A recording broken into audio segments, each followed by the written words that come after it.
In this video, we're going to explore the trade-off between trying to lower our monthly payment while also trying to lower the total amount of money we pay out to get a loan for a car in this scenario, although this trade-off is true for many types of loans. So let's say we are buying a car, we're putting some money down, but then we have to borrow the rest. And let's say we have to borrow $15,000 in order to buy this car. Now what this table shows us is different terms. So if we wanted to pay this off over 36 months, which is 3 years, 4 years, 5 years, or 6 years.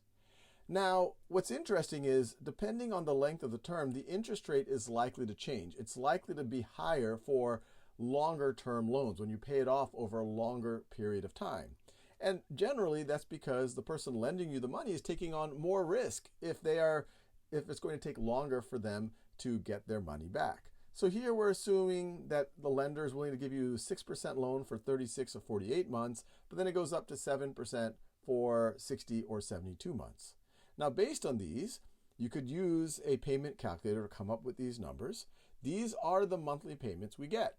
Now, as you would expect, the longer the loan term, the longer it's taking you to pay things off, you do see a trend that your monthly payment goes down. It goes down. If you're paying it off in 3 years, it's $456. If you're paying it off in 6 years, so twice the amount of time, it doesn't quite go to half, but it's a lot lower, almost $256 here. But here's the catch. If we think about the total amount that we are paying back to the lender, when we do it over 36 months with a 6% interest rate, the total amount that we are paying back is $16,428.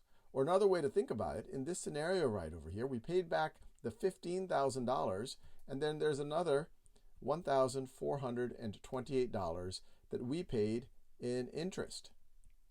That's essentially how the lender makes their money. So that's what we paid back over there. But look what we're paying back in this 6-year scenario.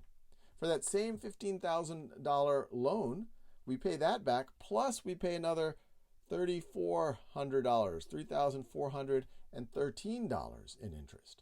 Even though the interest rate is only a little bit more, we're paying that interest rate over a longer period of time. So this is something to really keep in mind. Now, as I've touched on in other videos, there's other reasons why you want to go closer to the shorter end of the spectrum over here. You definitely don't want to end up in a scenario where your car depreciates so much. That's, you have to be careful, try to get a car with a good resale value. But there have definitely been scenarios where people get upside down on their loan, which means, let's say they got a 6-year loan and 5 years have gone by and they want to sell that car, but the amount of money they get for the car, the cash amount, is actually less than what they owe on a loan. You do not want to be in that scenario. There's also scenarios where maybe you're in year 5 of a 6-year loan, and obviously this is not a scenario we want to be in, but let's say you get into a car accident, your car gets totaled.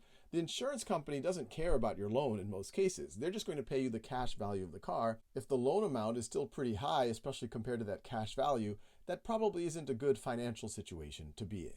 And that's above and beyond just the psychology of, if you're able to pay it off sooner, you're able to be free and clear sooner and use that cash for other things.